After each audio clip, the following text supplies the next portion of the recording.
Hi guys and welcome to another video by myself, Bateson87. Today we are looking at FIFA 17. I was able to get my hands on it and play the game early at EA Play. Massive thanks to EA for bringing me down to obviously get early access to the game. Obviously, this video is going to feature no gameplay as no one was able to capture any of the footage, which is fair enough. It's a really early build and I am going to state that quite a lot through the video, guys. This is a very early build. It's the first time anyone's got the hands, or I think maybe the second time. It's been play tests, obviously. But this is a really early build. Compared to now, to when I go and play it at Gamescom, it will have changed significantly. When I go from Gamescom to actually the full release, it will have changed significantly then as well. And then from release to Christmas, it will change yet again. Now, obviously, there's a few massive changes this year on FIFA 17. I'll be talking about it in this video. But if you have come for gameplay, physical viewing gameplay, this isn't the place to be, guys. Definitely isn't one of these videos. I'm going to state that straight away. So if you guys do want MSP, PSN codes, or cheap game codes, go and check out g2a.com. Their link is down below. If you're trying to hit over 5,000, 6,000 likes for the FIFA 17 hype, that'd be absolutely awesome. And guys, subscribe if you're not subscribed already. So this video also is not going to be talking about the story mode because one, all we've seen is a trailer and a few other details about it. None of it was actually playable that I do know of. I was playing head-to-head against the likes of Simon and FIFA Manny as well. But if you guys haven't seen the trailer, I'm going to let the trailer run through now and then talk about my experiences with the FIFA 17 gameplay and how I think it's going to be when it hits the actual stores.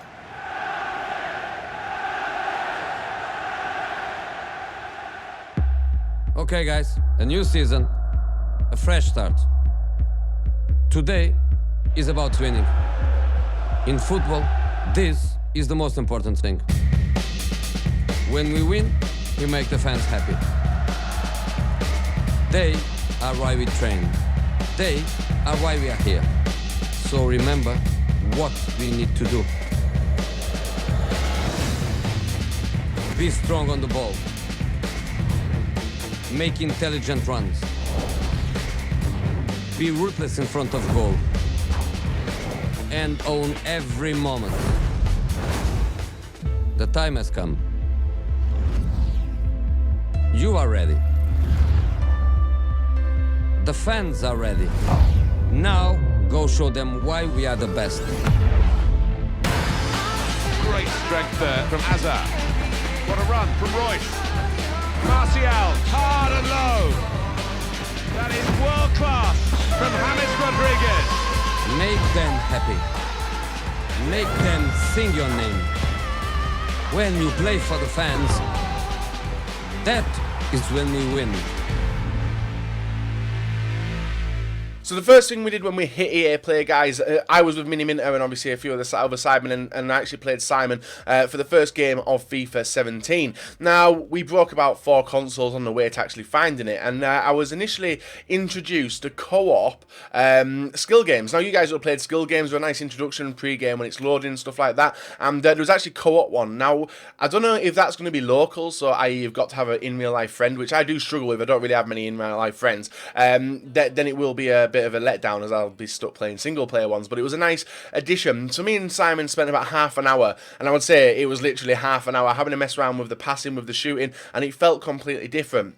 Now, if I upset anyone in this, and also, guys, take what I say with a pinch of salt, because it is a very, very early build. It gets you a little bit hyped, it gives you a little bit of a teaser, and that's what I want to give you guys. So, initially, when me and Simon were doing the passing, it felt very, very similar, apart from the locking on system felt very, very different. Now, when I did a cross, and one of the negative things I probably did when going into playing this game was I was trying to make it with FIFA 16, which is something which I learned the hard way when we went from FIFA 15 to FIFA 16. It took me loads of weeks to get used to the game. I'm still not fully used to it now. I am at my peak as well. On FIFA 16, I do play the best FIFA now compared to when I first started. And I think this FIFA, the change from the Ignite engine to the Frostbite engine, which is a massive change, I think it'll only affect the visuals. Now, I'm 29 years of age. I know a lot of you think that I'm like 21, which is fair enough. I am quite a young looking person. Alright, I look like 40. But with that, I was looking at the gameplay in like a telebroadcast view. It looked the same. Now, the only graphic which you can really judge on, and I don't think it's going to be the gameplay graphics that you do judge on really, is going to be the animations and the cutscenes and everything else like around FIFA. Now that looks completely different. You guys would have seen that in the trailer. You would have seen that in the cutscene previews shown when like the new managers were introduced and stuff like that. But it was mainly down to the gameplay where I looked at it. It looked no different, but what can you change about it? It looks crisp anyway in FIFA 16. It looks like a little bit crisper in FIFA 17, but not much difference. Now the crowd looked more like a crowd, not as pixelated, actually had some full figure to them, and potentially all this could change anyway. So I'm just giving you my thoughts on the early build of FIFA 17. It's not going to be the final product, and that's one thing you guys do need to remember. So with the passing and the shooting and the lock-on system, which I'm going to talk about that a little bit more, when I was crossing in, usually it would be like an auto lock-on, and you would instantly get the ball. Now, from FIFA 17, when we were doing that, the ball was actually flying straight past the players. It felt very, very manual, even though everything was set to automatic. The ball wouldn't lock on correctly. First touches were horrendous. You know, when you guys flick the stick to get that power boost, that's very, very manual, and if you do it too much, you are going to get caught out. And the passing between me and Simon when we were doing this co-op game mode was interesting. It was very fast. It was very fluent. Over the top through balls seemed that little bit less nerfed. It could be very different come the final game. And when it comes to shooting, now I'm going to make a comparison, and I didn't really want to make this comparison as it obviously is the rival game to FIFA. And when I played FIFA 17 in the mode, and then we moved into the game, it felt initially like PES 2016. The passing on PES it is brilliant. It's very ping-pongy, very fluent. The runs of the players is pretty good as well, and the shooting. And this was where I initially thought, this is PES. When you shoot in PES, you tap the shoot button, the bar flies up, and there's loads of power in it, and the shot doesn't look that realistic. Now, when I did this in FIFA 17, the same thing happened, which was annoying, but it makes it look very arcadey. But obviously EA have got plenty of time to tune this down and get everything working correctly, as you guys would have seen that during the patches for FIFA 16 and how much stuff did change that way. So I'm not going to look too much into it, but that was my initial thought. FIFA 17 felt like PES 2016. Not played the new PES, so I don't know what that's like. But hopefully I can get the chance to play PES 2017 as well to actually get a good comparison of the game. So me and Miniminter went into a game. He was Bayern Munich, I think. Very defensive team, very strong, very physical team. And I went with Real Madrid. Now obviously you're limited in what teams you can choose on the demo or the early build which we were given. And instantly it showed that physicality was a massive thing. So with what I said earlier, guys, where I went into the game to play it like FIFA 16, it was impossible. The shield didn't feel that good. The barging didn't feel that like automatic. It was very manual. Like when players would go for balls, it was the passing accuracy of me and Simon, I think, was well below 60%, even though we were trying out loads of different balls. I was trying out the tricks. The tricks feel the same as FIFA 16. The roulette feels a lot better, actually. The chop feels the same as FIFA 16, which is a downfall because I really don't like the chop in FIFA 16. I know most of you guys may not enjoy it as well. But looking at it a lot more closely, it feels good. Ronaldo was obviously brilliant, but obviously when Simon was using the likes of Muller, Lam, and other people, it was absolutely brilliant. So that takes us on to one more thing, one main thing actually, which I did notice, which would come up. Now me and Simon were trying out new slide tackling. There's loads of new animations for slide tackling and stuff like that. We never give away any penalties, but we did give away a lot of free kicks, which give us a new technique. Now you would have seen it advertised in the trailer, guys. It was a new free kick system. And it was shown initially. So when you play a game of FIFA in open play, it's in the tele-broadcast view. When you get a free kick this time round, and I think you could actually get it on FIFA 16, where you flick to a player and manually position them, it feels like that. But what happens now, initially, I think you can override it, but initially when you're on the wing or you're wanting to cross it in, you get this like a ball position like notification. It's not a notification, it's like a target which moves around in the area. You guys would use obviously the analog stick to move it around, and then if you let go of the analog stick it would reset to its original position. So you've got to manually try and move it into the correct player to potentially get a player to run on and head it, and everything else like that, which is pretty sweet. Now obviously I think that could be abused. The more people get to use it, you'll be able to see what works and what not work, but you can do manual stuff as well. So saying that, Simon took a free kick, which was from a shooting distance, and it showed the player. Now when the player actually runs up, you see the camera going that little bit more as well. And I presume you guys may have seen some leaked gameplay, or even like people who shouldn't have been recording, and you might have seen that already. The penalties we never saw, but I have seen that over the shoulder of someone else who was playing, where they, where you can like move the player left and right, and it's a different type of shot. I don't know how that works initially because I never got a penalty, so I can't give my judgment on that. And it was just a shame. Like one of the things which I was. Like, I would have rather just gone to EA Play. Like, the presentation was awesome, obviously seeing the likes of Mourinho there, and obviously getting to meet Alex Hunter as well, coming out the tunnel and doing his little introduction to the FIFA community. It was good, but I would rather spend solidly all my time playing FIFA 17. Now, unfortunately, I didn't get that many games in, and obviously you guys know my channel, I love to play FIFA 17. I think out of all the YouTubers, there's only a handful who actually completely play the game, and obviously I hang around with a lot of them anyway. Likes of Nep plays a shitload of games. We've got Gorilla as well, and he was actually there. So if you guys do want a professional view of how FIFA 17 does look and how he felt it plays, definitely go and check him out. And he disagreed with a few things that I said. So I said the game felt rough, which is obviously what you're going to expect from an early build of FIFA. It didn't feel complete. It felt like it needed fine-tuning in some areas, which is fair enough, but Gorilla found some OP things already and felt it was quite good. But he was playing against another professional FIFA player as well, whereas I was playing against Simon for my first game. And I will tell you the score of the game against Simon. I initially ran through, scored a screamer from outside the area with Benzema, and it was a rocket of a shot. It looked too fast for the type of power that I put on, but it did go in anyway. And then Simon pulled it back with an accidental free kick where he was shooting, and he didn't put enough power on it, but it actually bounced off Lamb's foot and he was able to run through on goal, which was pretty good. The stadium we're playing in, I think, was Old Trafford as well, and that made everything feel cramped, like there was not much space to dribble, and obviously the only stadium we did play in was Old Trafford, so I was unable to test it out. As you guys do know, on Ultimate Team, when you're playing different stadiums, it sets the teams out differently. The pitches could be wider, it could be a massive pitch compared to a smaller pitch, and you guys know the difference between that one. So that game was over and done with. Obviously, I was under an NDA anyway, so I told Simon you can't tell anyone about this result, so I thought I'd tell you about this result. I lost 2-1 to Simon. A bit of a dodgy game. I was getting annoyed at it, the fact that I couldn't do FIFA 16 stuff, but that's my bad. That's me going into a game where I should have really clean slate, you know, took some things away from FIFA 16 and implemented it there, but you've only got like 10-15 minutes of a game to try it out anyway. So after the presentation, I went back, and FIFA Manny this time round did shout me over to play another game against him.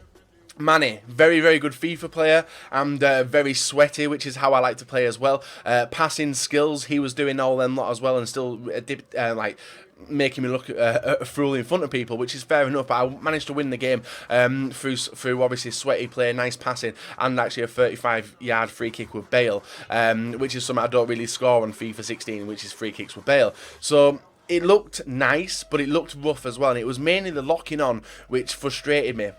And I wish I could show you some examples of what it does, because me saying it doesn't really give you the grasp of it. But hopefully I do get another chance to play and record earlier on before the game's released, but that's on the off chance anyway. But it just, like, I was speaking to a few people, the producers as well. We have Paul Marr there. I was talking to him a little bit more about it, and obviously he stated that it is an early build and not to go too much into it, which I keep saying throughout the video, and I'm trying to stress that to you guys. Don't look too far into what I say, as everything will everything will change come the actual release. So saying that, the game's promising. The change from the animations, the way the crowd looks, like even the hazy feel of the stadium as well, is definitely noticeable from FIFA 16 to FIFA 17 with obviously the new engine. The more I play it, the more I would have got used to it, and the more in depth I could have gone with you, but we're very limited. Like, we were there from like 7 o'clock. The presentation itself was like 2 hours, and then obviously free drinks afterwards. You can't turn them down, can you? So we didn't really get to play many games, but from what I saw, it's got good potential. It's something you guys will definitely look forward to. There was a lot more things which did come out about FIFA 17, actually as EA Games as a whole, and you guys may have overlooked it, and that was like a tournament-based, like the more esports style of things. I can't wait for them details to come out to see what EA do actually implement into FIFA, because you guys know that I love the competition in the tournaments. I like playing for unique stuff, and hopefully that's the case as well. I'm never going to be a professional esports player for FIFA, that's without a shadow of a doubt. I'm like aging, I've nearly got arthritis in my fingers the amount of FIFA I play in a day, but it's good potential to keep people occupied in the game, playing the game every day, not going on bits and bats and like, oh, play this game for like a few hours of a week, and it'll actually entice the user to come back on the game and play more, and hopefully that was something which potentially will go down. So with the story mode, what I saw of that from the trailer itself It looks like it's going to be a few stories where you can like alter the decisions to change the different outcomes of his career and everything else like that. And I think that will probably dry out unless EA have got some other, like, we've only seen the trailer, so I'm only going off what I saw. And anything with like that type of feel is usually over and finished with, and you can't really do much. So with it being the first year of this on FIFA 17, it'd be interesting to see how in depth they've gone with it and how long the season lasts with Alex Hunter, and how much the story is enticing to keep you guys to play, and how much you can actually change inside the game as well to obviously take him to be one of the greatest players in the world. So that's an interesting one. Obviously Alex Hunter is going to be a well-mentioned name throughout the FIFA community at the start, but like you guys saw with a massive introduction to the women's FIFA, women's football in the last one, that it's not really been touched on, and hopefully EA do work on that, maybe even implement it into some sort of Ultimate Team. But we'll have to wait and see. Anyone who's come here for Gamescom Ultimate Team news, like I just give away then, all the Ultimate Team news usually comes like in and around Gamescom time, which is in a few weeks. I'm not sure, I think it's in August sometime. So if you guys are obviously like wet at the mouths for the Ultimate Team news like I am, then obviously Gamescom's the place to wait and see what happens there with the new legends, hopefully new legends anyway, and everything else like that. Pro clubs as well, there was no information given on that one, no information given on career mode, so you guys definitely keep your eye out on EA's social media as they'll be tweeting it out. But initial thoughts on the game, good. It's going to be a huge progression from now up until the release date, which I'm really looking forward to trying the different stages of it, see what's strong. And obviously I can't give a detailed review of the game so far, and I'm not going to give a detailed review of the game. I'm just going to say it's got a lot of potential, and just remember EA are using a new engine, getting used to everything. And hopefully, this is going to be the greatest FIFA game in the series since FIFA 93, 92. But there is a lot of experienced people who have always been around the title, and hopefully they do a good job in implementing what the community want into the game. Obviously licensing is a massive issue, and I think I actually saw that La Liga license is exclusive to FIFA come this one as well, so it'll be interesting to see how that's implemented in the future. So the main points to take away from it, guys, and obviously I can't really give much. I played like 45 to an hour worth of gameplay, so I can't really say that much about it. You guys know when you played FIFA at the start, you'll have forgotten what happened in that first minute, but definitely the lock-on system felt rough. It felt really manual. The whole game felt manual. The passing and the crossing felt weird. I actually did score a cross as well, which is surprising. It took me like 6 months to score a cross on FIFA 16, and the shooting flew up as well. But obviously EA can fine-tune everything, get used to it. But I hope you've enjoyed my honest review of the game. Like I said, it's like PES 2016. If you guys have played that, you'll know exactly how that does feel. The passing on FIFA on PES 2016 is brilliant, and I've always enjoyed the passing on it because it, like, the player runs and the intelligence felt really, really good. The defense, if they're strong and physical, regardless of pace, are going to be knocking people off. Pepe, quite a lot of pace and very strong, and was knocking the hell out of my attackers, and it was the same for my opponents as well. So guys, if you've got any questions about the game, the gameplay only really, feel free to tweet me, feel free to leave comments on here, and hopefully there's a lot of people who have played the game and did come to EA Play, whether it be in London or in E3 currently, then they might have a better idea of what's going on, because obviously the EA Play London people, very limited in what they could do and how long they could play the game for. But I hope you've enjoyed my honest review, guys. Looking forward to it, yes. More Ultimate Team side, yes. And obviously head-to-head gameplay in previous years has been very different to Ultimate Team. It feels a lot faster in Ultimate Team, so hopefully that's the case. A lot of people said, actually looking at the stream and looking at some gameplay, they look very, very slow. Now playing the game, it didn't actually feel like that, but that's what happens when you do play a game instead of watching it, so we'll have to wait and see what happens there. So guys, if you enjoyed this video, please leave a like, rate, and try and smash over 5,000, 6,000 likes, that'd be awesome. And guys, subscribe to me for more FIFA 17 content as it comes. Hopefully pretty fast. I know this one's been a bit slow, but I've literally just got back from London now, and I thought I'd put the video up in the morning for you guys to enjoy before you do go to school, to work, or before you get back into bed, depending where you are watching it in the world. So guys, leave a like, rate, and subscribe if you're not. We'll be back another day, another video for you guys to enjoy.